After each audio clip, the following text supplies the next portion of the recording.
Les offrandes sont bénies au nom de Jésus. Alléluia. Merci, on peut lever la tête. Que le Seigneur soit avec vous, qu'il vous bénisse abondamment. Merci, cœur de grâce. Merci. On peut acclamer le Seigneur pour les encourager. Sa vie à l'hôtel n'est pas aisée. Les gens croient comme ça là, ils ne connaissent pas ce qu'elle est là. Venir s'arrêter ici, puis faire l'œuvre de Dieu, c'est très compliqué. Dis Amen bien avec moi. Alléluia. Gloire à Jésus. Je veux qu'on les acclame très fort également. Merci. Ce sera un très grand groupe en Côte d'Ivoire ici. Ouais. Un très grand groupe en Côte d'Ivoire ici. Que Dieu vous bénisse abondamment. Nous allons voir ce matin un thème que nous avons annoncé sur la couleur des réseaux sociaux, sur nos plateformes WhatsApp, YouTube et puis Facebook. Dis avec moi. Dieu au-dessus de tous les dieux. Je n'ai pas entendu. Ma prédication sera un classique. Basiquement, ça sera lié à expliquer l'omnipotence de notre Dieu Jésus-Christ Nazareth, notre Seigneur. Et je vais faire un peu d'eschatologie aussi également, c'est-à-dire parler des événements de la fin des temps aussi également. Dis Amen bien avec moi.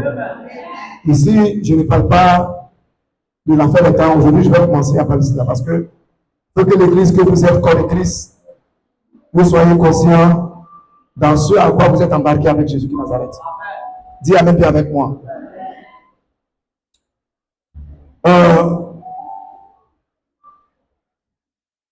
Je voulais aussi dire également, avant que je ne parle dans le vif du sujet, beaucoup de religions, beaucoup de sectes, et beaucoup de sciences, et beaucoup de pensées sont relevées à la surface et ont commencé à remettre en cause la divinité de Jésus de Nazareth. Le monde entier devait croire que Jésus était cet individu qui est venu et qui est venu mourir comme ça par plaisir. Non. Jésus n'est que Dieu parmi les hommes. Je vous ai dit cette fois ici, Emmanuel, devant moi, Dieu est venu de nous. Je n'ai pas entendu. Et quand le diable fait cela, il travaille à diminuer le pouvoir de Dieu dans la vie du croyant. Dis Amen avec moi. Alléluia. Alléluia. Donc ce matin, ma prédication, c'est de me montrer qui est Jésus réellement, son omnipotence, et parler de ce qu'il a dit depuis l'ancien temps. Et nous allons prier pour nos vies. Ce matin, nous sommes dans le 15e jour de notre jeûne de 21 jours. Et nous allons prier. On finit samedi prochain, dimanche, ça sera un temps de témoignage. Et puis un temps aussi également de prière et d'action prophétique intense. Tout à l'heure, je vais vous encourager à envoyer un support de prière pour le dimanche prochain. Aujourd'hui, on a beaucoup de choses à faire. On va présenter le bébé béni. Voilà. Avec, voilà, bébé est venu. Merci. On peut acclamer très fort le Seigneur. Voilà. Également aussi, maman Allo ici est venue. Elle était un peu convalescente. Elle est venue. Merci bien. Voilà, que le Seigneur soit avec vous. Nous vous aimons beaucoup, beaucoup, beaucoup. 2 Timothée 4, verset 1. 2 Timothée 4, verset 1. Colossiens 1, verset 19. Je veux des lectures qui se succèdent. Je ne veux pas des lectures qui s'arrêtent. 2 Timothée 4, verset 1. Colossiens 1, verset 19. Colossiens 2, verset 9. Colossiens 2, verset 9.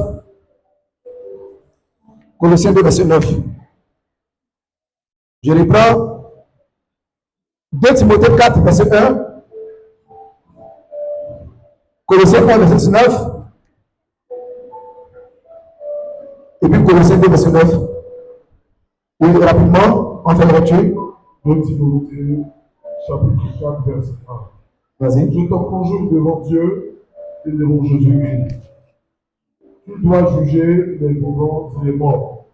et au nom de son apparition et de son royaume. Amen.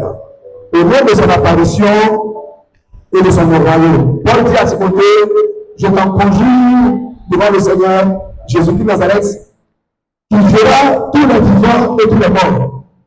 Je ne sais pas qui a vécu sur la terre depuis que le monde a été créé. L'histoire des démographies anciennes jusqu'à aujourd'hui nous dit que le monde a abrité au moins 100 milliards de personnes qui sont passées sur la terre. La Bible déclare que Jésus seul jugera tous les vivants et tous les morts. Peu importe le nom de votre prophète, ou de votre bishop, ou le nom de votre religion.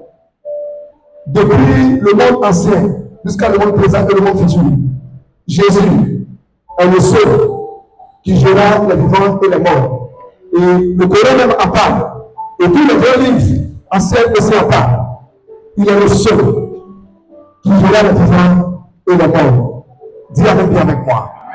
Dis Amen bien avec moi. Un deuxième passage après également. Colossiens 1, verset 19. Car Dieu a voulu que toute plénitude habita en Je parle de Jésus-Christ. La Bible déclare qu'il a pris à Dieu que toute la gloire, tout ce qui est puissance, tout ce qui est force, toute plénitude, tout ce qui est règle et domination habita en Jésus. Donc, si Jésus était concentré de toute puissance dans le ciel, sur la terre, sur la mer, toutes les forces, toutes les dominations, la Bible déclare que Jésus est celui-là même qui concentre tous ces pouvoirs-là. Dis avec moi. Alléluia. Vas-y encore avec 2 Colossiens, chapitre Colossiens 2, verset 9. Vas-y. Car en lui habite corporellement toute la plénitude de la divinité. Ok. Vas-y.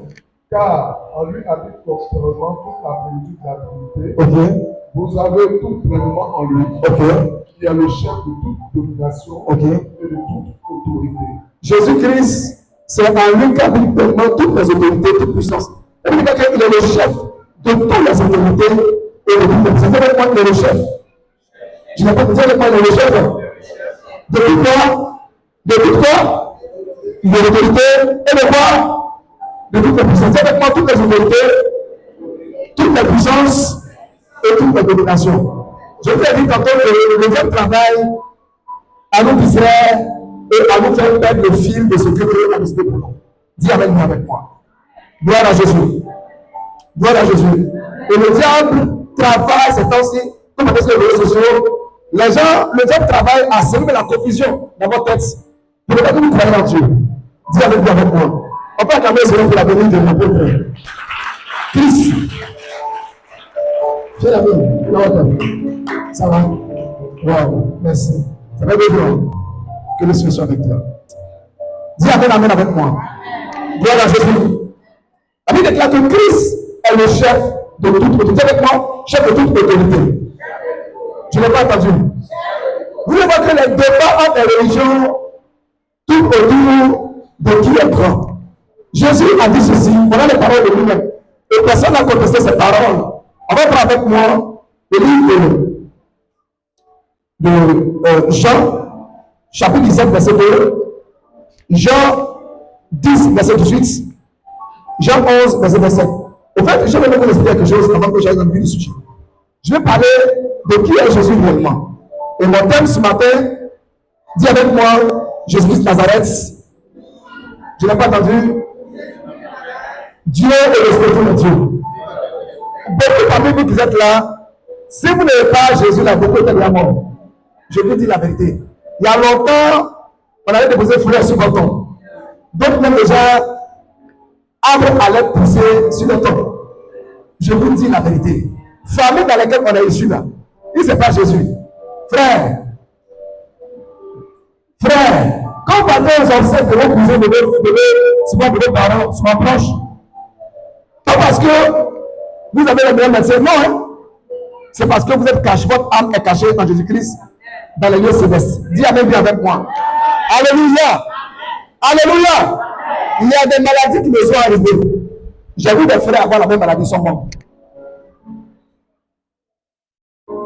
Dernièrement, quand ma belle soeur était venue ici, après son accouchement, qui a été très difficile, elle a fait sa crise d'hypertension. Le médecin ne m'a pas caché, m'a appelé de côté. Il m'a dit son rein est touché. Elle fait une insuffisance rénale. Et elle fait une crise cardiaque. Une insuffisance cardiaque aussi également. C'est un cas très lourd. Mais je ne l'ai pas dit. Au lieu d'avoir si, elle est venue dans son ménage, elle peut vivre son mari, la vie est normale. Amen. Quand elle est arrivée même au village, les frères en Christ la connaissaient. Donc on regardait comme ça. Il y avait un pasteur qui s'appelle pasteur Ebi. Sa femme a eu la même maladie, quelque chose comme ça. Elle est décédée. Et donc quand il a vu décresser votre soeur, la femme a appris Nobel, petit frère, il est venu la regarder comme ça. Il a passé toute la journée avec elle. Après, il demandait qu'est-ce qui s'est passé à Abidjan. C'est quoi? Elle dit non. On est à l'hôpital, juste des petits cachets pour maintenir mon corps. Et papa et puis maman priaient pour moi. C'est tout. Frère, si ce n'est pas Jésus, toi, faut dire un peu, si ce n'est pas Dieu, si ce n'est pas Jésus. Non, moi je ne l'ai pas entendu. Si ce n'est pas Jésus. Il y a longtemps, ils ont fait ta sauce. Donc, elle est finie même dans Choukouya, comme on le dit à Abidjan, au Brésil. Hein? Dis Amen avec moi. Donc, elle est devenue des saucisses spirituelles et comme des macas, tout cela. Dis Amen avec moi. Jésus a dit ceci dans Jean 11, verset 5, Jean 10, verset 18, Jean 17, verset 2. On va dire au fur et à mesure. Rapidement, oui, vas-y, apporte. Jean 17, verset 2. Selon que tu lui as donné pouvoir sur toute chair, afin qu'il accorde la vie éternelle à tous ceux que tu lui as donné. Jésus dit que Dieu lui a donné tout pouvoir pour accorder la vie éternelle à tous ceux qui donnent à lui. Jésus seul donne la vie éternelle. Lui seul, il a ce droit. Dis à ton ami, tu es au bon endroit. Dis avec moi, tu as le meilleur Dieu. Tu as la meilleure religion. Et tu as la meilleure croyance. Dis avec moi quoi il veut passer. Voilà. Avec la cité. Personne ne me l'ôte, mais je la donne de moi-même. Il dit quoi? Le Père même, parce que je donne ma vie afin de la reprendre. Lui, il peut donner sa vie et puis la reprendre. Il peut mourir aujourd'hui pour toi et puis demain il ressuscite. Et que la mort c'est un jeu pour lui. Il peut mourir. Réveiller. Il faut essayer de mourir que tu vas voir.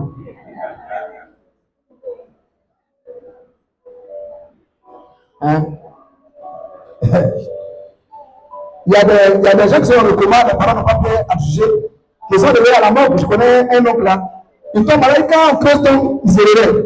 Et une dernière fois, ils se réveillent à la mort. C'est pas qui s'est réveillé. Et quand il s'est réveillé, il a commencé à pleurer. Depuis ce temps, en tout cas, sa maladie là, c'est de continuer. Mais quand il tombe malade, il peut rester net. On le soigne, on fait tout, il ne bouge plus. Même son corps ne va plus. Et c'est quand on a causé la tombe, on vient le laver, il se réveille. 3-4 fois. Et la dernière fois, c'est à la mort d'Agout, chez moi, dans ma scopeture, qui s'est réveillé. Il s'est assis, il a pleuré combien d'enfants il est rentré à la maison. Dis Amen, dis avec moi. Alléluia. Jésus seul, lui peut mourir et puis réveiller. On le met dans ton mission. Dis Amen, dis avec moi. Regarde ce qu'il dit dans Jean 11. Vas-y, verset encore. Jésus lui dit, je suis la résurrection et la vie. Celui qui croit en moi vivra, quand même il serait mort. Jésus-Christ dit, il est la résurrection et la vie. Celui qui croit en lui, même s'il est mort, il vivra. Et regarde comment Jésus nous montre ces deux mondes dans lesquels il est. Il maîtrise le monde des morts, celui qui règne là-bas, et celui qui est dans le monde des vivants. Il est tout. Il peut exprimer de toutes choses. Dis Amen avec moi. Si la terre, voilà pourquoi Jésus parle, il dit, pendant de la mort, il dit, vous êtes allé dans le repos. Vous êtes allé vous reposer. La mort pour nous, les chrétiens, c'est un gain. Paul me dit que Christ est ma vie, la mort est un gain pour les chrétiens. Voilà pourquoi quand un chrétien meurt, on ne hurle pas. C'est vrai que la séparation est douloureuse, nous sommes humains, nous sommes émotionnés. Mais nous nous sommes parce que nous savons qu'un jour, vous allez le rencontrer. Dis Amen avec moi. Je voulais poser la question aujourd'hui. De vous à moi. Si aujourd'hui, ça arrive que la mort passe sur toi, ou bien le Seigneur te prend, ou bien la mort t'appelle, ton temps a sonné, ou bien comme le disait déjà, ça fait paille. Est-ce qu'aujourd'hui, là, tu es sûr que tu vas aller au ciel? Parce que le même sa main, hein? Il y a les mains par les mains. Si aujourd'hui, alors qu'on a l'église, ça te prend, tu es sûr que tu seras sauvé. Dis Amen bien avec moi. Alléluia. Quand vous chantez, j'ai l'assurance du salut. Regarde, vous devez avoir l'assurance de votre salut. Voilà pourquoi vous devez vous définir comme des enfants de Dieu, comme ceux qui suivent Jésus de Nazareth. Jésus, votre connaissance de Jésus doit être plus profonde. C'est lui qui a quelque chose. Nous autres là, nous sommes que des simples serviteurs dans son royaume, des simples appelés à son œuvre. C'est lui qui a quelque chose. Il a dit qu'il a le pouvoir sur la vie et la mort. La fille de Jairus est morte, une fille de 12 ans. Et elle est arrivée, pendant que les chanteurs funéraires, ceux qui jouaient la fanfare funéraire, ont dit qu'elle est déjà morte. Pourquoi il dit elle dort. Regarde son langage. Lazare même est mort. 4 jours. Elle croit que le deuxième jour commence déjà, le troisième jour commence à putréfier. Mais 4 jours, Jésus-Christ a fait sortir Lazare du tombeau. Regarde, il est Seigneur et il est Seigneur. Il a le pouvoir sur le cancer, il a le pouvoir sur le diabète, il a le pouvoir sur le célibat, sur le divorce, sur la maladie, sur le chèque. C'est la paix. Dis Amen bien avec moi. Amen. Alléluia. Je veux que ta foi en Jésus soit grande. Voilà pourquoi quand tu as Jésus de Nazareth, les événements ne t'ont pas brisé. Les choses peuvent arriver. Je connais des gens qui ont perdu un travail, d'autres ont perdu un mari, d'autres ont perdu, je vais dire, un enfant. Ils ont cru que c'était la fin du monde. Non, non, non, non. Jésus est capable de tout changer et de tout remplacer. Regarde, Jésus est capable de tout changer et de remplacer. Il est Dieu tout puissant. Il a dit à Marie, ne t'ai-je pas dit que si tu crois, tu ferais la gloire de Dieu. Je veux vous dire que vous n'avez pas de votre foi à un homme, à un humain qui est mort, et lui-même qui se cherche. Je parle de celui qui tient la vie et la mort. Il dit qu'il a le pouvoir de juger tout le monde entier, les morts et les vivants. C'est lui qui tient les clés du ciel. C'est pour lui le ciel. C'est pour lui même l'enfer, c'est lui qui a créé. C'est lui qui dit qu'il rentre et qu'il va. Regardez même à la croix, pour montrer qu'il est puissant. Lorsque le brigand demandait à Jésus, aie pitié de moi. Aie pitié seulement à ce que de moi là. Il dit, allons-y. C'est comme si c'est lui qui décide qu'il rentre pas. Mais un tel Dieu, pourquoi ne pas se confier à lui? Quelle divinité, quel prophète, à sa mort, a dit à son voisin à la mort, pour dire mon ami, encore, le paradis. Il a quel de ça? Alléluia! Alléluia! Ni moi, ni un premier pasteur n'a pas le pouvoir de nous envoyer au paradis. Seul celui qui peut sauver, c'est avec moi, Jésus de Nazareth. Voilà pourquoi il a dit qu'on lui fasse confiance. Il est dit qu'on lui fasse vraiment confiance. C'est vrai que dans les usages humains sur la terre, on est appelé à se marier. On est appelé à avoir des enfants.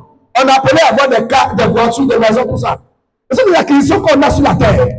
Mais un jour, tu seras seul dans ta tombe, seul avec ton âme et devant l'éternité. Voilà pourquoi, au-delà de tout, chacun de vous doit avoir une communion personnelle avec Jésus de Nazareth. C'est personnel. J'ai vu des hommes. Moi-même, j'étais témoin de mon mariage. Ils ont juré devant le Père. Cette femme, c'est la mort qui nous séparera. Mais au prix de arrêt, ils ont laissé cette femme-là.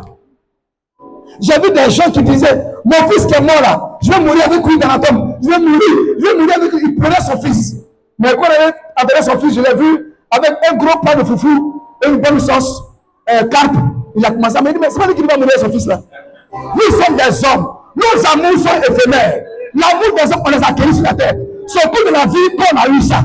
C'est au cours de la vie que tu mourais, que tu naissais dans ton berceau. Tu es né avec ton mari, tu es né avec ta femme. Je pose la question. C'est juste que Dieu nous a donné au cours de notre parcours sur terre. Mais ce qui est important, ce qui est existentiel, et celui qui t'a envoyé sur la terre, c'est lui que tu vas rencontrer dans l'éternité avec ton âme.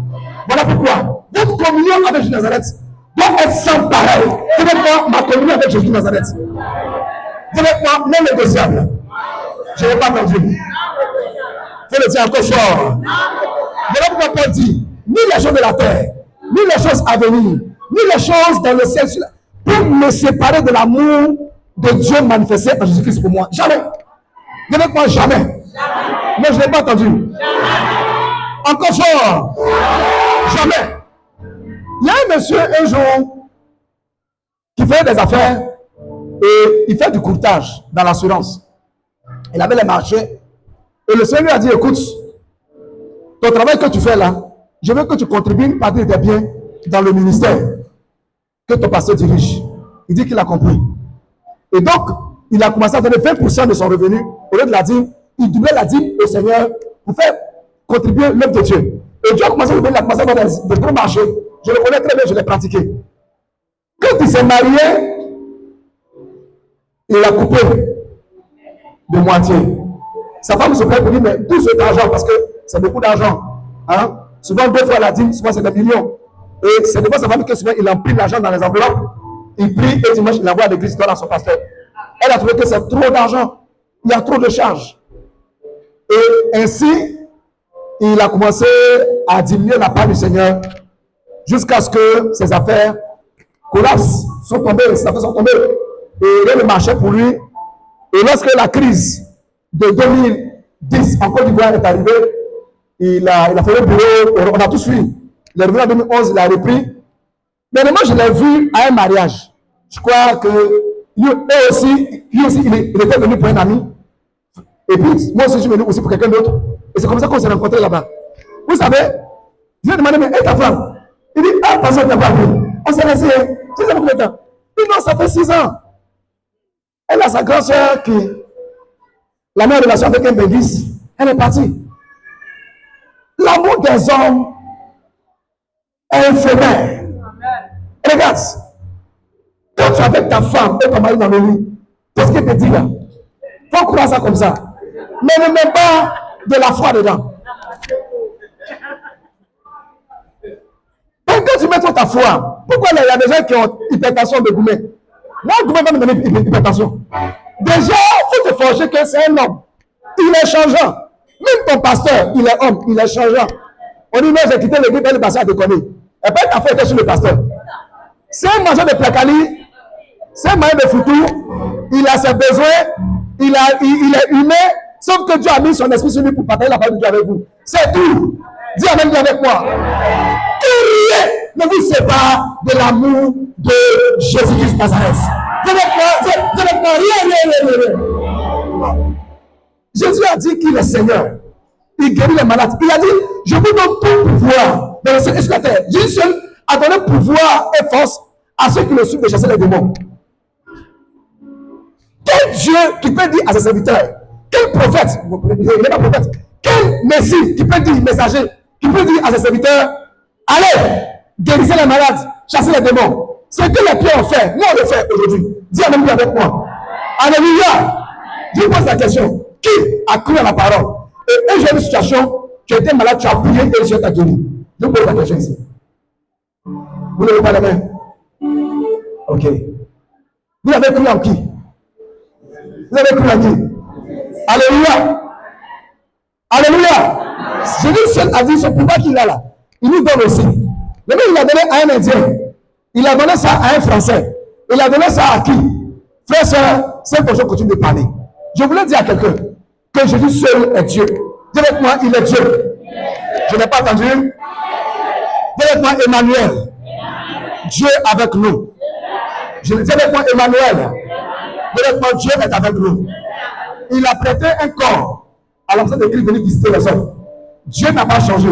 C'est la même chose qui s'est produite en Éden. La Bible dit que la voix de Dieu a couvert le jardin et venait visiter Adam et Ève. Dieu a voulu toujours rendre visite aux hommes. Il a envoyé des messagers, des prophètes, pour espérer que ceux-là pouvaient être des libérateurs. Mais ils étaient sujets à la faiblesse. Ils avaient des manquements. Et Dieu a revêtu un corps et il est venu visiter les hommes. Très moi, il est venu visiter les hommes. Je n'ai pas entendu. Il est venu visiter les hommes.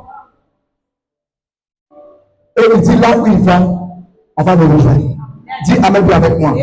Frère, soeur, nous, quand quelqu'un meurt, ce n'est pas le bien qu'il a laissé. Hein? Ce n'est pas sa jolie femme, son joli mari. Moi, je vois il y a un monsieur qui aimait tellement sa femme. Tellement sa femme. Et nous sommes allés parler de Dieu à sa femme. Il était comme Dieu. Il a une jalousie très possessive. On était encore jeunes célibataires. J'ai passé moi et puis mon jumeau Élie. On a café pour le bureau, on a remis à sa femme. Il était malade. Il nous a trouvés là-bas. Il dit, vous faites quoi chez moi? Vous allez vous tuer. Et puis, des années après, j'ai appris qu'il est décédé. Et on m'a dit, bon, sa femme a eu des difficultés, elle a abandonné la foi. Et elle s'est mise avec un malinqué qui est garagiste, qui est chauffeur, et donc, qui est mécanicien, auto, et elle n'a pas elle a accepté la troisième femme. Et puis dans mon cœur, je dis, c'est qu'on ne peut pas passer à côté là. Pour ça, il s'est tué. Pour la saluer même, on ne pouvait pas. Il a mis en cage, je peux dire. Tu lui dis bonjour, il est prêt à mourir, il souffre. Il est prêt à tuer tout le monde autour de lui. Même on dit, il a fait parler à son petit frère pour sa femme. Oui, voilà qu'il a laissé. Et quelqu'un même n'accorde pas tellement d'importance à cette femme qu'il n'a pas fait troisième femme. Dis avec moi. En quoi est-ce que tu as mis ta foi? C'est un habit. Ça va se déchirer un jour.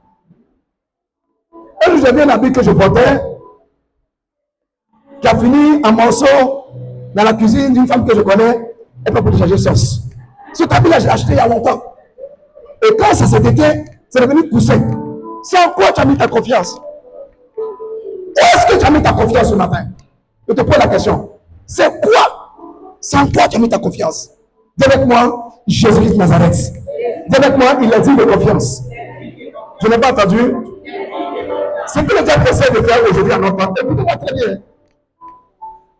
Le diable travaille à remettre la divinité de Christ, à remettre en cause l'amour de Dieu pour vous. Et qu'est-ce qu'il fait? L'une des plus grandes attaques, l'une des plus grandes attaques de Satan contre les chrétiens, c'est l'épanouissement social et les finances. Je vous dis la vérité. Vous n'avez pas idée. Vous avez idée. Vous allez prendre vos finances. Vous allez prendre vos finances comme pour vos âmes. Satan passe par tous les moyens pour attaquer les finances des chrétiens. Parce que ton argent va contribuer à l'œuvre de Dieu. Ton argent va permettre de servir Dieu à l'aise et de donner gloire à Dieu. Satan ne veut pas nous voir donner gloire au Seigneur. Voilà pourquoi aujourd'hui, il est arrivé par le cela. Satan travaille aujourd'hui à discréditer les hommes de Dieu, à viler les hommes de Dieu, pour ne pas que le peuple de Dieu puisse commencer à s'aimer dans l'église. Ça peut faire croire dans les réseaux sociaux que le pasteur sur votre argent pour s'habiller, pour acheter une maison en chose, pour faire du business. Regarde, il est bien riche, vous voyez ce qu'on est là seulement. On montre, c'est pas une chaussure usée, c'est une chaussure de fidèle, et puis une chaussure bien mise, on dit ça c'est pour maman pasteur avec pour son mari. Voilà. On montre une maison en cage, et puis en terre de ça c'est la maison des fidèles. Et puis on montre une maison luxueuse, on dit c'est pour le pasteur. Tout ça là, vous donnez des clichés pour que vous ne pouvez pas servir Dieu avec vos moyens. Vous avez jamais une chose. L'une des grosses attaques et l'un des moyens, l'une des stratégies de Satan, c'est d'empêcher de faire des sacrifices à l'église et au Seigneur, à l'autel. Parce qu'il sait que la foi en Jésus-Christ est devenue par le sacrifice. Quand le chrétien sacrifie à l'autel, il offre à Dieu ses biens, il donne faire des choses pour l'évangile. C'est un chrétien qui vit dans la domination dans les hauteurs. Il le sait. Il va d'abord attaquer tes finances pour que tu puisses lever. Il va te dire que tu as trop de problèmes. Il va te faire croire, il va te faire miroiter les problèmes. Or, souvent, c'est le tigre en papier ou sur les écrans de fumée. Le Seigneur est capable de faire comme ça. Et puis le problème disparaît. Mais il te fait croire que non, si tu donnes ça, tu as des problèmes. Et le diable encore ajoute à cela il discrédite les hommes de Dieu. Il fait que les gens, quand ils veulent donner à Dieu, ils disent écoute, ça, est-ce que le pasteur mérite ça? Il pense que l'argent c'est pour le pasteur. Moi, souvent, ceux qui sont proches de moi, quand je dis que souvent je n'ai pas d'argent dans ma poche, moi, ils sont étonnés. Mais papa, on a fait du mal. Quand on a dit que le cul de dimanche, c'est pour moi. Ça n'a pas de sens. Ça n'a pas de sens. Ça n'a pas de sens. Non. C'est une mauvaise approche. Je crois que de temps en temps, vous me bénissez. Je crois cela. Dis Amen avec moi. Alléluia. Alléluia. Et quand le chrétien ne s'aime pas, il ne s'allie pas au sacrifice, sa vie, il a des arguments contre lui pour le bloquer et pour le dominer, pour le dire. Et ça lui laisse tout. Avec les réseaux sociaux, aujourd'hui, les chrétiens sont devenus des scientifiques, des raisonnables. Et les chrétiens ont tous des problèmes. Vous allez voir, souvent même, il vient à l'église, il n'a pas attention de le dominer. Il a tout de difficultés, pourtant il a un salaire. Mais c'est pour toujours, il n'a jamais rien. Parce que le diable t'empêche à faire le sacrifice. Comme disait Daniel, chapitre 7, chapitre 12, vous allez voir que quand l'impie va venir sur la terre, son premier rôle, il va travailler à faire arrêter le sacrifice dans le temple et le franc. Je vais prêcher ça un jour.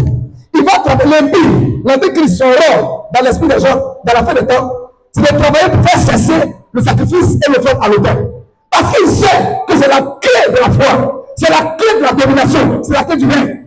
Et qu'est-ce qu'il fait aujourd'hui? Il décide par des gens qui sont poussés par l'esprit vers les éclairs. Il faut que vous connaissiez le Seigneur, connaissez la parole de Dieu pour affaiblir votre foi, pour affaiblir votre vie, pour que vous avez une idée très gauche de l'œuvre de Dieu. Vous êtes méchants avec l'Église. Il faut que les chrétiens soient méchants avec le pasteur. Quand le pasteur a des fermetures ouvertes, ses enfants sont mal habillés, ses cheveux sont arrachés, c'est lui qui est humble. Voilà, et pour qu'il serve Dieu dans la nature, pour que le peuple soit maudit. C'est comme ça que ça va travailler. Dis Amen, bien avec moi. Ça, c'est l'esprit antichrist. Judas a essayé de faire cela. Quand la femme envoyait son parfum à Jésus-Christ, et son parfum de grand prix, il a dit, mais il y a les pauvres. Vous voyez ce langage apparemment obséquieux, un langage habillé comme il pensait aux pauvres.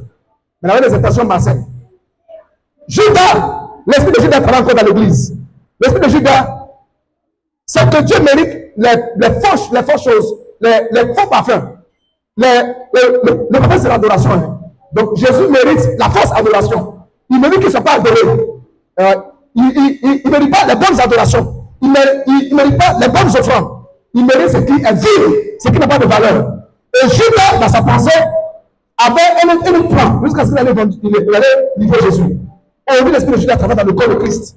Beaucoup de chrétiens travaillent et de chrétiens critiquent même la foi et n'aiment pas quand les choses de Dieu avancent. Judas n'aime pas l'offrande à Dieu. Judas s'offusque. Il fait croire que non, écoute, moi, je vois des gens, il y a une de mes filles qui m'envoie sa dîme.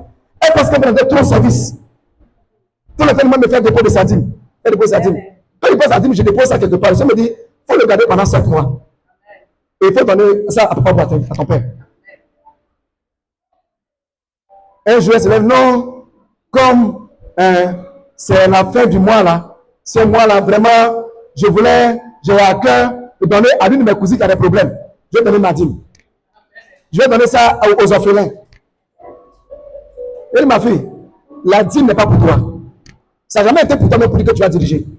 La dîme, on la donne, on ne la paye pas. Tu la donnes, ce n'est pas pour toi. Ça appartient à Dieu. Dieu, le langage qu'il a utilisé, dit, vous me volez.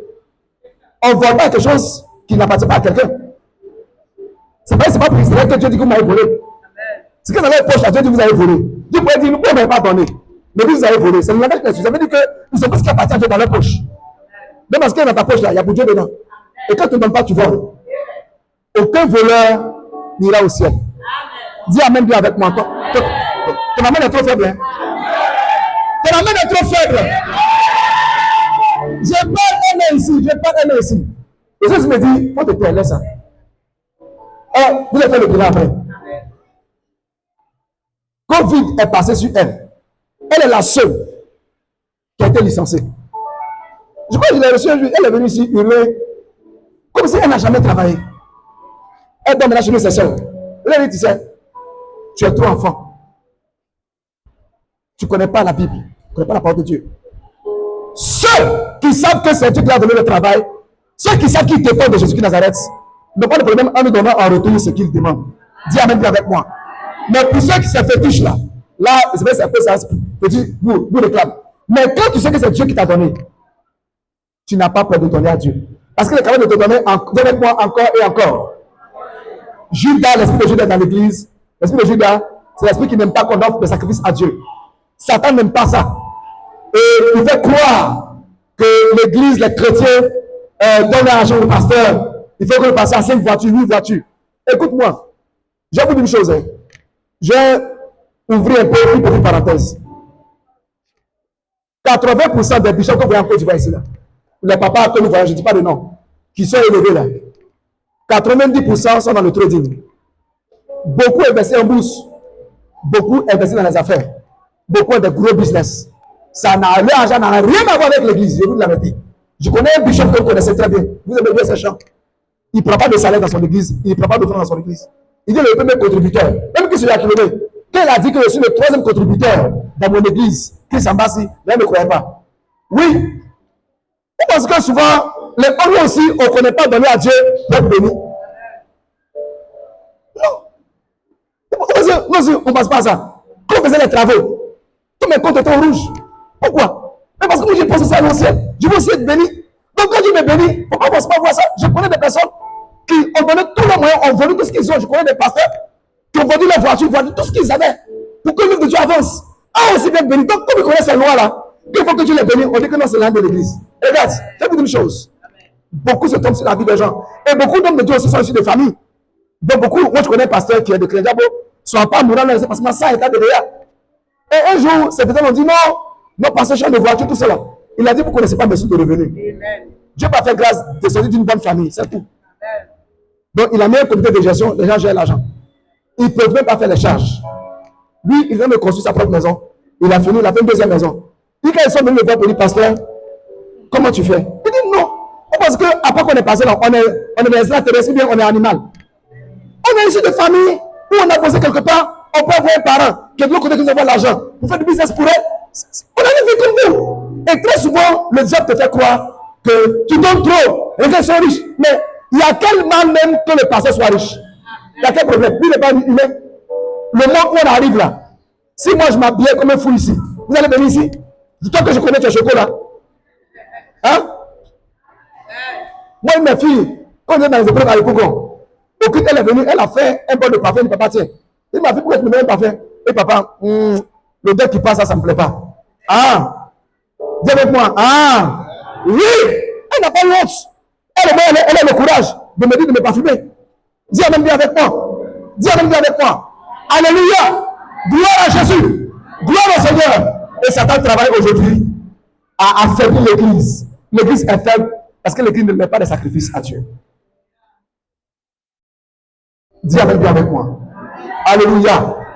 Une chose aussi également, ce que Jésus a dit ici, il a dit il revient bientôt, et cela a été margé sous la loi, sous Nebuchadnezzar et sous le règne. On va prendre avec moi dans le chapitre 2, on va lire rapidement et on va parler un peu, juste 10 minutes, et on va prier. Et oui, quel livre avec moi ce matin? Satan travaillera à faire cesser l'offrande et le sacrifice. Il n'aime pas ça. Il n'aime pas ça. Il sait ce qu'il y a dedans. Le diable va t'emmerder pour ne pas que tu fais offrande. Il va te faire quoi? Tu as tout le problème. Il va faire tout pour ne pas que tu sèmes. Et quand tu ne sèmes pas, il sait encore. Tu as du mal à manger.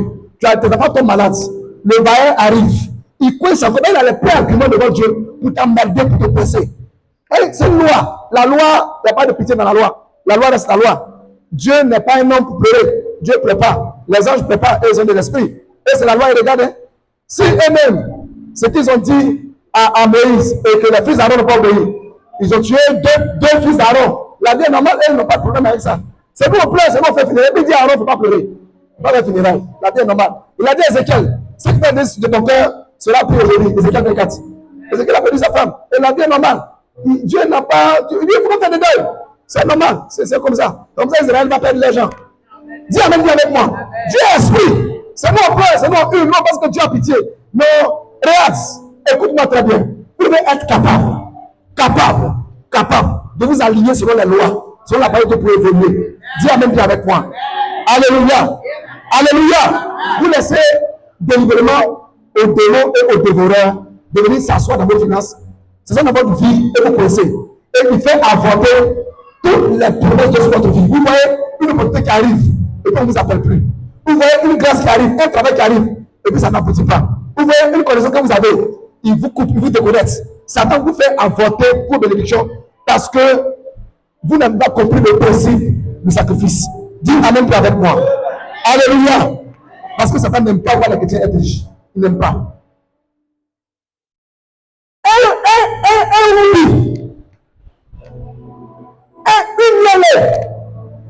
Pardonnez-moi l'expression, je suis violent.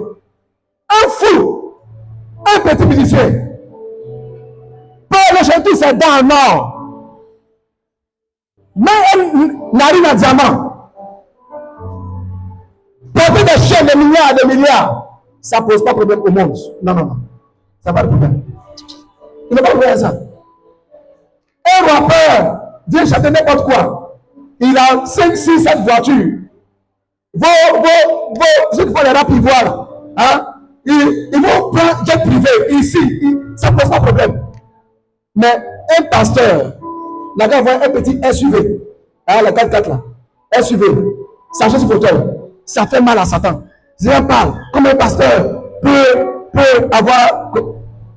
Je me demande même, attends, pourquoi les gens, se me disent, c'est l'esprit de l'antichrist qui fait ça. Donc, moi, c'est l'esprit de l'antichrist. Non, je n'ai pas entendu. Je n'ai pas entendu. Hein? L'esprit de l'antichrist. Il n'aime pas voir. Même quand tu as les moyens, même ça fatigue quelque part, tu dis que tu es chrétien. Non, non, non. J'ai évangélisé une prostituée à Yopougon. Et je lui parlais de Jésus de Nazareth, je lui donnais la traité, je parlais avec elle.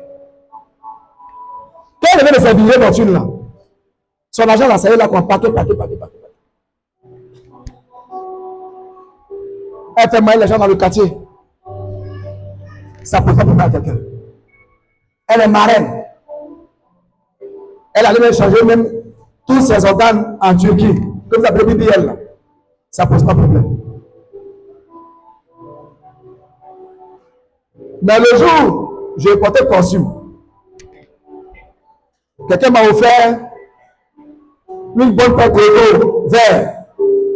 Et je suis allé prier avec elle. Ça m'a dit, c'est ton jeune pasteur qui veut prier pour toi là. Et il y a une maman qui est un peu plus là. Elle dit, mais il n'est plus même, hein. Elle m'a vu en croco, elle était effrayée. Donc, attends, l'humilité, c'est quoi? C'est qu'elle porte habit délabré. Ça dit avec moi l'esprit de l'antichrist. Non, je n'ai pas entendu. L'esprit de l'antichrist. Faut le dire encore avec moi. L'esprit de l'antichrist. Dis avec moi, avec moi. Alléluia. Tu peux acclamer le Seigneur. Merci. Jésus dit qu'il va chercher son église. Et sa venue a été annoncée. Il dit, il va venir. Ce n'est pas un jeu. Je vais donner les premiers signes de sa venue. Et il ne va pas tenir. Dans le chapitre 2, verset 1 à 47, c'est long, hein? On va lire ensemble. Après, je vais ouvrir la lecture. La seconde année du règne de Nebuchadnezzar, eut des songes. Vous avez fait quoi? Il eut des songes. Il eut des songes. Il avait l'esprit agité et ne pouvait dormir. Ok. Le roi fit appeler les magiciens, les astrologues, les enchanteurs, les chaldéens, pour qu'ils lui disent ses songes. Ils vinrent et se présentèrent devant le roi. Ok. Et le roi leur dit, j'ai eu un songe, mon esprit est agité, je voudrais connaître ce songe. Les Chaldéens répondirent au roi en langue araméenne. Ok.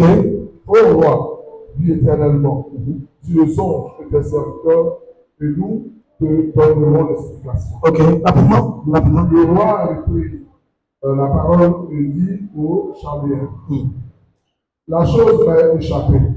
Si vous me faites connaître le songe et son explication, vous serez mis en pièces. Et vos maisons seront réduites en état non 10. Regardez, le roi de connaissance, lui, comme chez lui. Il fait rêve, il a oublié. Sauf que son esprit est agité.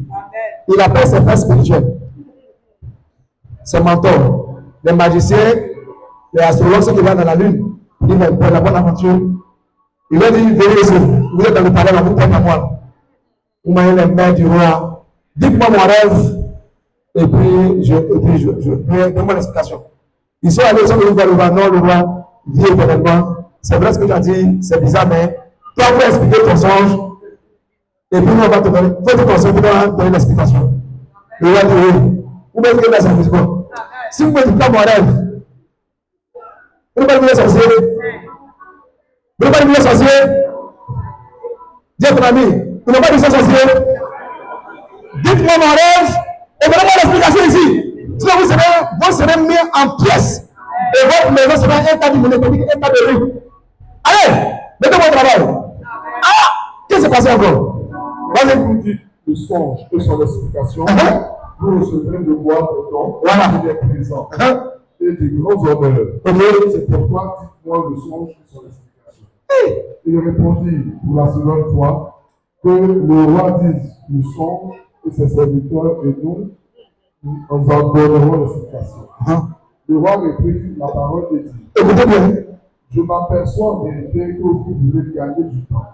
Parce que vous voyez que la chose m'a échappé. Ok. Si donc, vous ne me faites pas connaître le songe, la même sentence vous enveloppera tous. Vous voulez vous préparer à me dire des mensonges et des faussetés, en attendant que les temps soient changés. Un jour, j'avais un chrétien, ça c'était en background, qui a quitté l'église, j'étais encore passé à l'église Foscom, et je partais l'encadrer. Et puis en songe, on m'a donné ce passage-là. Il a quitté l'église, et quand je mets ici, il met là. Le Seigneur me dit qu'il y a des fidèles de Nebuchadnezzar. On ne peut pas les encadrer. Si les magiciens et les sorciers étaient sages, ils allaient démissionner. Mais ça vient pour le filer. Tu as fait ton rêve. On m'a expliqué comment fatiguer les chasseurs. Il dit le rêve et puis expliquer. C'est arrivé d'en faire des mélanges de mort. Ah! Et c'est un chanteur qui sifflait avec les cerveaux, qui disait des bonnes aventures. C'est un mec qui m'a établi comme roi. Ils l'ont même consacré, ils l'ont même donné workshop. Au début, le roi a changé. Dis avec moi. Alléluia. Alléluia. Gloire à Jésus. Gloire au Seigneur. Continue l'histoire. Vas-y. Les Chaldeens répondirent au roi. Il n'y a personne sur la terre qui puisse dire ce que demande le roi. Aussi, jamais roi, quelque grand et puissant qu'il a été, n'a exigé une pareille chose d'aucun magicien, astrologue ou chaldéen. Aucun roi, aussi puissant que soit, n'a dit des choses comme ça à un sorcier, à un magicien, à un astrologue. Non, c'est pas possible. Aucune personne sur la terre, mais on dit aucune personne sur la terre ne peut dire le rêve de quelqu'un. Tu as fait un rêve, on va te dire ton rêve et on va t'expliquer. Vas-y. Ce que le roi demande est difficile. Il n'y a personne qui puisse le dire au roi. Vas-y, rapidement. Les dieux dont la demeure n'est pas parmi les hommes. Amen. Là-dessus, le roi se mit en colère et s'irrita violemment. Ok. Il ordonna qu'on fasse périr tous les sages de Babylone. Ok. L'histoire fut publiée. Ok. Les sages étaient mis à mort et l'on cherchait Daniel et ses compagnons pour les faire périr. Parce que Daniel aussi était dans le box des conseillers du roi. Dis Amen, dis avec moi. Amen. Alléluia. Amen. Gloire à Jésus. Gloire au Seigneur. Parce que Daniel, comme je l'ai dit, Daniel aussi était conseiller du roi. Il était parmi aussi les grands qui pensaient pour le roi. Ah, voilà pourquoi, quand vous encadrez un chef d'État, ou bien un homme qui est élevé là, soyez élevé vraiment spirituellement. Sinon, il y a des questions très difficiles, il va poser des questions pour dire, ah, papa, c'est comment? C'est là, on va voir si Dieu t'a vraiment loin. Dis avec moi. Ils ont tué tous les magiciens, on a vérifié Daniel ses amis. Il dit que c'est son conseil du roi, c'est eux qui interprètent les rêves. Mais là, ça arrive sur eux. Vas-y. Alors, Daniel s'adressa d'une manière prudente et sensée à Shilom. À Shilom, chef des gardes du roi, qui était sorti pour mettre à mort les sages de Babylone. Il prit la parole et dit alors, commandant du roi, pourquoi la sentence du roi est-elle si sévère? Argent exposa la chose à Daniel. Et Daniel se rendit vers le roi et le pria de lui accorder du temps pour donner au roi l'explication.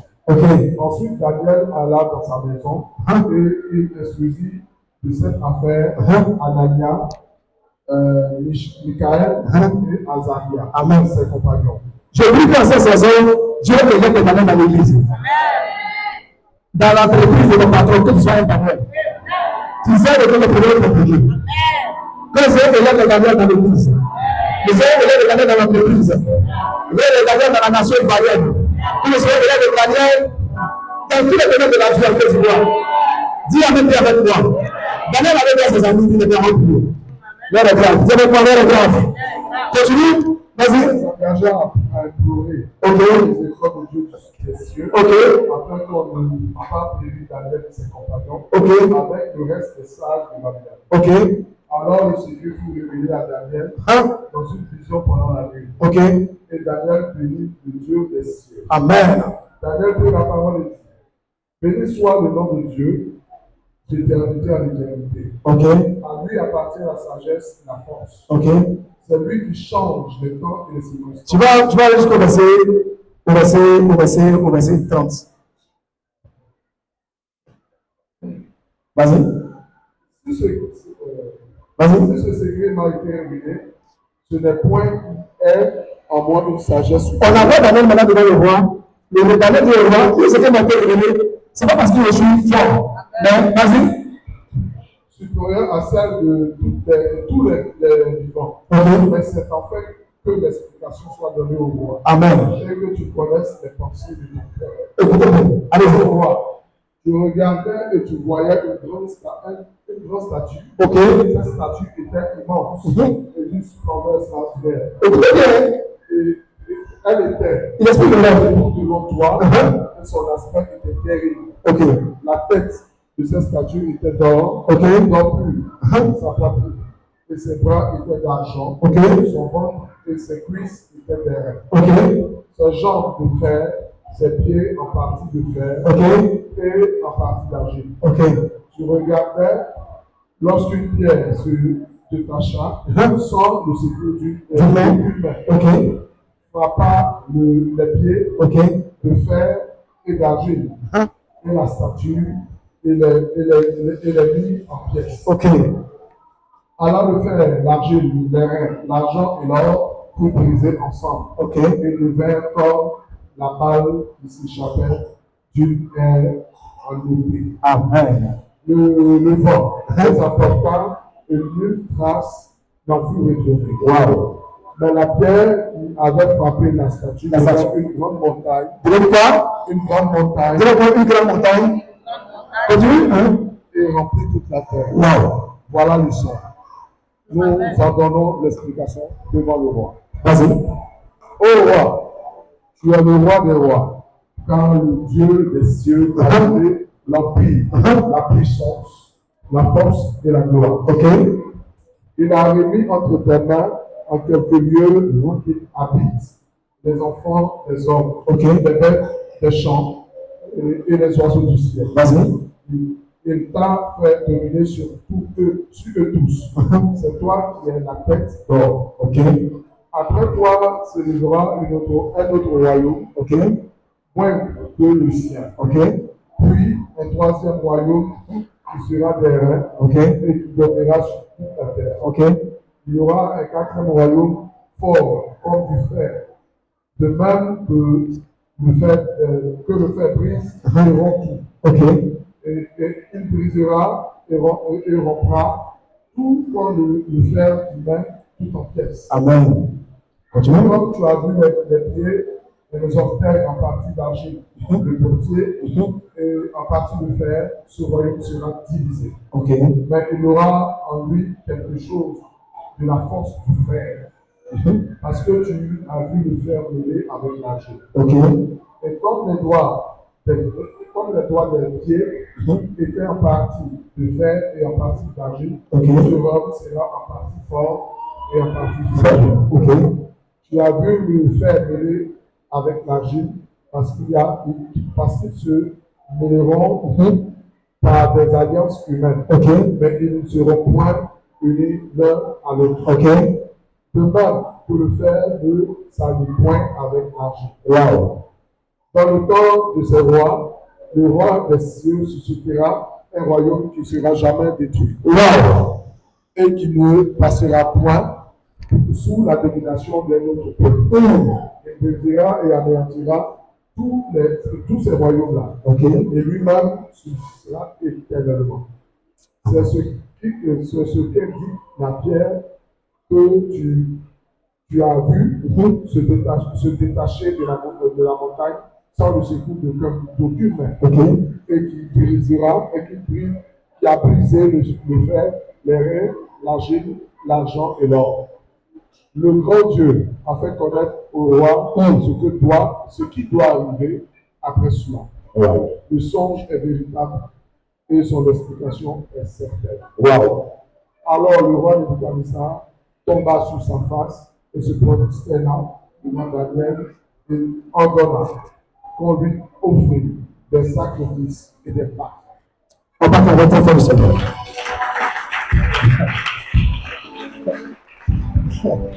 Donc, quand on offre à Daniel des sacrifices, et quoi? Et les parfums. Daniel dit Dieu. Dis avec moi. Tu peux parler très fort du Seigneur. Ouais. Après, pasteur. Dis avec moi. La Bible donne ma prédication ici. Le prophète a fait un rêve. Dans le rêve, il avait une statue. Puisque lui avait une statue qu'il adorait, Dieu parle avec le langage de son temps. Et la statue avait plusieurs formes, avec plusieurs pièces qu'il a composées. La tête était en or, la poitrine et les mains étaient en argent, après le tronc, la hanche et les jambes étaient en bronze pour le en airain, et puis les pieds étaient en fer, et puis la plante de pied, non, la cuisse était en fer, et la plante de pied avec les orteils était mélangée avec le fer et l'argile. Qu'est-ce que Dieu explique par ce rêve qui fait peur, un rêve monstrueux? La Bible dit que le rêve a été acheté parce que c'était fort. Et Daniel lui explique cela en disant ceci, que la tête d'or n'est que mon empire, le rêve de Babylone. Je n'ai pas entendu. Directement le rêve de Babylone. 605, 539 avant Jésus-Christ, ce rêve a existé. On a vu, quand, pour ceux qui lisent l'histoire, qui font des recherches, vous allez voir la guerre de Carchemish, lorsqu'il y a eu lieu, lorsque Babylone avait dominé toute l'humanité entière et qu'il gérait plus de 127 pays sous sa domination. Personne, aucun roi sur la terre ne peut parler. C'est Nebuchadnezzar qui établissait les rois partout. Il est venu venir à Jérusalem. Il a mené Sédécias, il a mis son frère, et il partait dans chaque province et il établissait les rois, et c'est lui qui donnait le monde. Dis Amen bien avec moi. Alléluia. Dieu lui a dit que ce rêve va passer. Après le temps, il y aura un royaume qui symbolise avec moi l'argent. Il dit ce royaume-là sera un peu plus faible que ce royaume. C'est le royaume des Mèdes et des Perses. On a vu dans Daniel chapitre 5, lorsque le fils de Nebuchadnezzar a vu le doigt qui écrivait sur le dos de la porte, devait peser, compter et diviser. On lui a dit que son pouvoir est fini aujourd'hui. Et les Mèdes, je crois que les Mèdes ont tué, comment on l'appelle, Belshazzar, et ils ont pris le royaume des Babyloniens, et les Mèdes ont été établis. Et le premier roi s'appelait Darius. Tout ça, c'est dans votre Bible. Dis Amen bien avec moi. Bon, les Mèdes et les Perses ont régné, et leur règne a duré 539, 331. Ils ont beaucoup régné sur la terre. On a vu au temps de Esther, au temps de Néhémie, au temps de Ezra, c'était les Mèdes et les Perses. Et puis, un faible reste des Perses sont les Iraniens. Directement les Iraniens. Les Iraniens sont les Perses. On a vu lorsque ils voulaient répliquer à Israël la partie avec la guerre. Le chef Péra a dit que les Perses ne perdent jamais la guerre. On a vu les guerres qu'ils ont fait. Ils sont Perses. Sauf que des années plus tard, des siècles après, lorsque l'islam est venu dans ces régions-là, ils sont devenus musulmans. Sinon, ils sont Perses. Dis Amen bien avec moi. Ton amen est très faible. Gloire à Jésus. Gloire au Seigneur. Et après la poitrine, il y a eu aussi un autre royaume qui est venu, qui symbolise, qui est le ventre et la cuisse, et ces cuisses de bronze, qui sont qui est le royaume grec. Dis avec moi, le royaume grec, qui est venu 539 et 331 avant Jésus de Nazareth. Ce royaume-là a beaucoup existé. Vous pouvez connaître, par exemple, le grand. C'est là qu'il y a eu les Pythagore, vos Socrates, tous ces penseurs. Les Grecs ont rien dans le monde. Et même, on nous dit clairement que le latin, le français est issu du grec. C'est à ce temps-là que, je crois, Jésus-Christ même est venu sur les Romains. Mais la Grec est influencée un peu par leur langue. Le Nouveau Testament était écrit en grec. Dis Amen bien avec moi. Les Grecs ont dominé, ils ont régné. Ils ont été puissants sur la terre. Ils étaient de bronze. Et après eux, il y a eu aussi l'Empire, l'Empire romain. Avec les Césars. C'est sous leur règne que Jésus est venu. Leur règne a duré depuis l'année 168 avant de Nazareth. Les Romains ont commencé à dominer le monde. Voilà pourquoi, comme vous avez vu, chapitre 1, vous allez voir qu'on peut le corps. On va vous dire que Hérode était le gouverneur de la Judée. On va vous dire Pilate était le gouverneur de la Galilée. On vous dit que son frère Philippe était gouverneur de la Lituanie, l'autre était gouverneur de la Jumée. On vous dit que toutes les grandes provinces d'Israël là étaient dominées par des chefs et des préfets romains. C'est eux qui dominaient le monde. Voilà pourquoi quand Jésus est venu et qu'il voulait monter, les disciples ont demandé, est-ce que c'est ce temps-là que tu vas libérer Israël de quoi? De la main des Romains.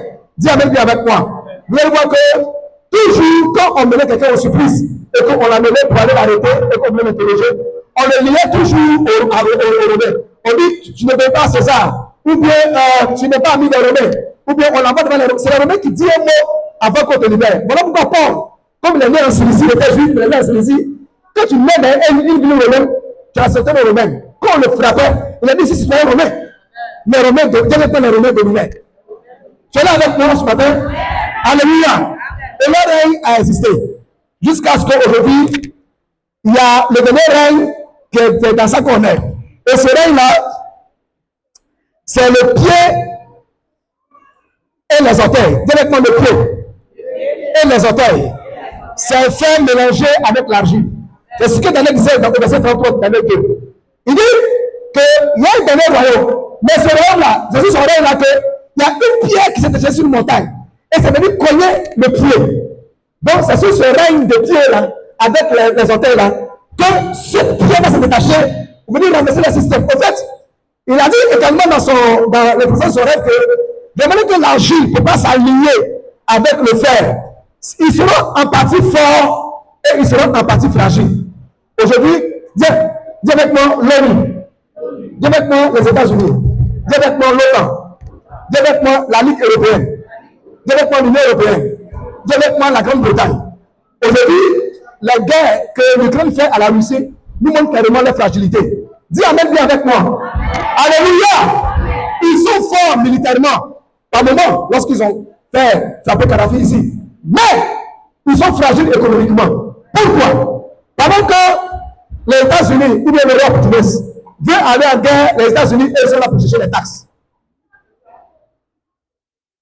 Et on a vu notre même qui est venu mettre les taxes sur les informations européennes. Eux aussi, ils ont commencé à flanquer la Silicon Valley. Ils ont donné des taxes aussi à Amazon, à tout ce qui est grand groupe aussi, à Rondas et cette chose. Pourquoi ils ont commencé à se diviser entre eux? Elle dit qu'ils sont ensemble, mais ils sont divisés. Ils sont forts, mais ils sont fragiles. Et c'est sur ce règne-là qu'une pierre s'est détachée et elle est totalement frappée. La statue, tu es là avec moi? Les pieds, les orteils des pieds se réunissent plusieurs ensemble. Dis Amen bien avec moi. Ce n'est pas ensemble, c'est plus ensemble. Mais sur le règne-là que la Bible déclare qu'une pierre qui est sur une montagne et est venue renverser toute la statue du système babylonien. Parce que ce qu'ils font là, c'est toujours Babylone. Hein? Les guerres qu'ils vous envoient en Afrique là, c'est Babylone. Babylone, ça croit c'est quoi? C'est qu'on n'a pas sur le sous-sol. On n'a pas dans nos matières premières. On va les chercher avec les guerres. En utilisant toutes sortes d'arguments. Ils oppriment leur peuple. C'est un dictateur. Ils n'aiment pas les gens. C'est un faux argument pour venir piller les terres. C'est comme ça que Nebuchadnezzar travaille. Il a appris que dans le temple de Babylone et d'Israël, il y avait de l'or. Salomon avait fait des boucliers en or. Tout est en or. Il a mené une croisade. Il est venu piller le temple. Dis Amen bien avec moi. Et c'est une sorcière d'or là, que son fils habille le verre puis c'est venu pleurer sur son cou. Dis Amen bien avec moi. Ton amen est trop faible, hein? Est-ce que tu comprends la Bible même? Est-ce que tu comprends ce qu'il dit? Tu comprends? Alléluia. Donc c'est sur notre règne là, de l'ONU là, elle est ensemble, États-Unis, OTAN, pas encore, Union européenne. On a vu, dernièrement, l'Angleterre a quitté la conférence de l'Union européenne qui s'appelle le Brexit. Ils sont plus liés économiquement. Chacun a ses taxes à part. Même entre eux, dans les pays de l'Union là-bas, l'Union du Nord, avec le pays de la Scandinavie, ils sont encore divisés. Pourtant, ils sont tous dans l'OTAN. Dis Amen bien avec moi. Ils sont d'ailleurs ensemble, mais ils sont beaucoup divisés. Et comme votre gars qui est au Kremlin connaît la parole de Dieu, il sait que ceux ne peuvent pas s'unir faire la guerre. Il sait ça. Il sait qu'ils seront forcément divisés. Parce que chacun, qui donne combien? J'ai vu même de notre homme qui disait comme ça au président européen, il a même dit à Giorgia Meloni, qui est la première ministre, et comme la personne italienne, augmentez vos taxes sur l'armement. Dans votre budget, vous mettez 0,1% pour continuer à votre allemand, ça ne marche pas. Si vous voulez être dans l'OTAN, dans votre budget de cette année, que le côté allemand là puisse prendre 4% du budget. Les Européens disent non, on ne peut pas prendre 4% de notre budget, même dans l'armement. Il dit oui, c'est comme ça, chacun se débrouille. Dis Amen bien avec moi. Mais quand vous lisez, vous voyez sur TikTok, vous partez, comment on appelle, vous montrez vos seins sur TikTok. Au lieu de chercher à vous cultiver la parole de Dieu, on cherche à prendre connaissance des Écritures. Il y a des grands enjeux qui arrivent. Il faut connaître l'horloge des temps. Donc, on est là. Jésus peut venir en tout moment. Dis avec bien avec moi. Et la Bible dit son règne, quand il va venir sur la terre, il va venir régner directement éternellement. On verra régner avec Christ pendant 1000 ans. Dans les millions, il va partir avec nous. Et il va venir déposer la terre. Il reviendra avec nous pour régner avec nous pendant 1000 ans. Et ce règne-là sera éternel. Vous savez, ces songes-là sont des temps anciens, mais elles traversent toute l'histoire de la terre. Dis Amen bien avec moi. Ton amen est trop faible. Dis avec moi, Jésus revient. Régner avec nous. Dis avec moi éternellement. Et la Bible déclare que, regarde, Daniel en son temps, 600 ans avant Christ, disait ceci, que cette pierre là-bas est une grande montagne qui va régner sur toute la terre. Et son règne subsistera directement éternellement. La Bible ne dit pas que Jésus-Christ est la pierre angulaire, quand il était baptisé, qu'il la principale de l'homme. Il n'a pas dit qu'il est le rejet du salut. Dis avec moi. Alléluia. Alléluia. Tu vas acclamer le Seigneur. Il est celui qui sauve. C'est Jésus qui mettra détruire tous les systèmes de la terre. Voilà pourquoi on partage sur les chaînes. Européens, le nom de Jésus gêne. Là, c'est Babylone, mais l'esprit de Babylone. Ils aiment dominer. Moi, quand j'ai vu Donald Trump dire, par exemple, qu'il a arrêté 8 guerres avant qu'il a fait signer entre le Rwanda et la RDC pour qu'ils aient la paix. Dans ça, là, ils demandent qu'ils puissent avoir les terres rares. Et ils ont commencé à dire les cargos américains pour commencer à prendre les terres rares. Il y a une partie au Rwanda, une partie à Bujumbura, c'est-à-dire, comment on appelle, au Burundi, et puis une partie, ce qu'on appelle le bassin du Congo, une partie aussi, qu'on appelle, en RDC. Il fait les terres rares. Même quand il a dit à chose, à Zelensky, je veux faire arrêter cette guerre, mais le Donbass, elle est terre rare. Moi, je veux les terres rares. L'esprit de Babylone cherche les richesses de la terre. Ah, vous pensez que les guerres qu'on fait là, ça coûte de quoi? Ça coûte de l'argent. C'est les gens, c'est vous que ça a ému. Non, il tue son peuple. Il fait. Mon papa qui est ici là, il fait les affaires. Il sera là. C'est un signe comme l'on Ah, vous aussi. C'est les intérêts. C'est l'esprit de Babylone qui a rayé depuis la tête d'or. La poitrine par les Perses et les Mèdes.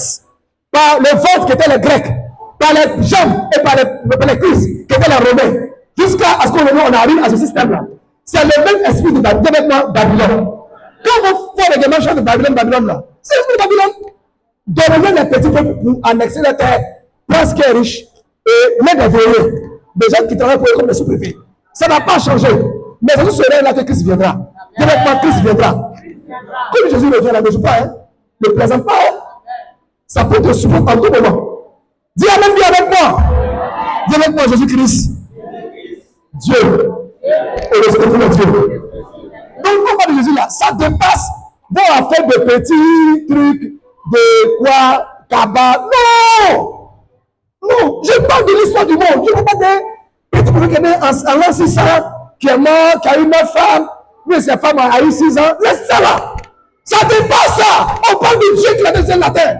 On parle du règne de l'humanité dans les siècles. Du présent qu'au futur. On parle du plan de Dieu pour traverser le temps. Dis avec moi. Dis avec moi, j'ai Jésus Nazareth. Dis avec moi, j'ai Jésus Nazareth. Je ne suis pas n'importe qui. Je ne suis pas n'importe qui. Non, ton amour est trop faible. Tu peux acclamer très fort le Seigneur. Tu veux prier avec nous ce matin. Regarde. Moi, Jésus que j'aime, ça me suffit. Dis avec moi, ça me suffit. Jésus, il revient. Dis avec moi, il revient. Quand tu marches là, il faut réfléchir. Hein? Il dit, c'est au temps de ces rois-là que la presse est détachée et il bouleverser tout le système. Ils ne vont jamais financer, ils font semblant de soutenir les chrétiens qui sont persécutés au Nigeria, en Iran, au Koweït. Ils font des ONG pour faire croire qu'ils soutiennent les chrétiens. Ça n'a rien à voir. Ça n'a rien à voir. Il n'est pas venu ici pour me détailler ici. Mais ça n'a rien à voir. Tant mieux si ils dénoncent des choses. Ils sont l'apparence pour montrer qu'ils sont bons. Mais dans le fond, c'est très dangereux. Ils sont même qu'avec ton ennemi, ils sont avec toi. Je connais un chef d'État africain, pour taire son nom. Il gouvernait toute l'Afrique de l'Ouest Quand il va dans un pays où il y a la guerre, où il y a les élections, il finance le pouvoir en place pour venir avec toi. Et il passe derrière, il finance aussi l'opposition. C'est comme ça qu'il travaille. Mais c'est comme ça qu'ils font. Et tu étonnes que le pouvoir en place a été frappé par un coup d'État ou bien ils ont été tués. Et tu étonnes que l'opposition qui est aux affaires, bien les militaires qui sont aux affaires là, sont avec encore le gars. Tu dis, ah, mais c'est pas lui qui nous a financés. C'est comme ça que Babylone travaille. Directement Babylone. Non, je n'ai pas entendu. Il faut le dire encore fort avec moi. Fort encore. Je prie que Babylone libère nos nations. Non, je ne vais pas directement Babylone libère nos nations. Oui. Il y a un président, je crois, Rajoel, qui a été ramassé à Madagascar dernièrement, qui se plaignait à une chose, à un, comment on appelle, un officier français, un ambassadeur français. Il lui a dit, Rajoel, l'ordre qui est derrière ce qui t'est arrivé est fort que toi. Ça dépasse, ça te dépasse. C'est comme ça. Quand notre ex-président était encore aux affaires, et il y avait bunker golf, l'ambassadeur lui dit, c'est plus fort que toi. Il faut partir. On te trouvait poste à Boston, tu seras enseignant. Il n'a pas compris. C'est quoi, c'est fort que toi. Dis-moi, c'est Babylone. Mais je n'ai pas entendu. Demandez à Bachar al-Assad. Regarde, c'est fort. Hein? C'est très fort. C'est Babylone. On vous dit non, ils tuent son peuple, tout ça, c'est faux. C'est pétrole, c'est du gaz, c'est les terres rares, c'est les minerais, c'est beaucoup d'argent. Actuellement, pendant que la Russie fait la guerre aussi dans l'est de l'Ukraine, ils ont commencé à reconstruire déjà Mariupol. Ils ont commencé à reconstruire par les terres rares qui pillent là, pour vendre à la Chine. L'or qui gagne actuellement, les réserves d'or est passé de 200 tonnes d'or à 300 tonnes d'or. En 3 ans de guerre. Ça va très vite. Frère, c'est Babylone. C'est toi qui pleures ici. Ils sont ensemble, mais ils sont divisés, ils sont fragiles. Tu vas te lever en prière avec moi. Lève-toi en prière. Et c'est en heure là que Christ viendra. Donc Jésus est derrière la porte. Comme il y a la porte, il ne faut pas rire. Les événements sont tels que tu vas comprendre un jour. Dis avec moi, Seigneur. Jésus, tu es mon Dieu. Je vais marcher avec toi. Que ton règne vienne. Merci pour ta force et pour ton pouvoir. Au nom de Jésus. Dans ce monde-là, je t'appartiens et je vais marcher avec toi. Je vais te dire merci pour tout ce que tu fais. Je vais te rendre ta gloire. Je vais te donner pour la vie que tu me donnes. Je vais te dire merci pour ton règne, pour ton pouvoir, pour ta force. Je serai dans ton règne et vis dans ton règne et je marche avec toi. Je vais te donner pour la santé, pour la grâce, pour la vie que tu me donnes. Tu veux d'avoir Jésus avec moi. C'est une grâce, c'est une bénédiction. Seigneur, je vais te rendre la gloire parce que je t'appartiens.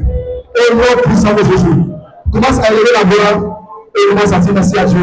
Bénis son nom, dis-lui merci. Je n'entends pas ta voix, commence à dire merci à Jésus. Bénis son nom.